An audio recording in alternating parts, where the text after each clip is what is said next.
pulling about 30 inches of mercury. Get my vacuum pump running.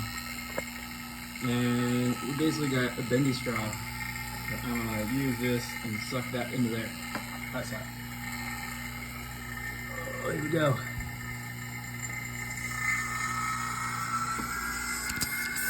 Pull a vacuum.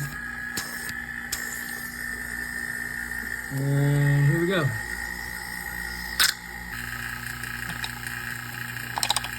There we go.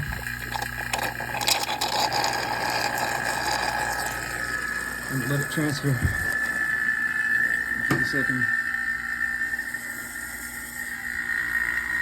Get a little oil in the pump there. That's okay. It worked?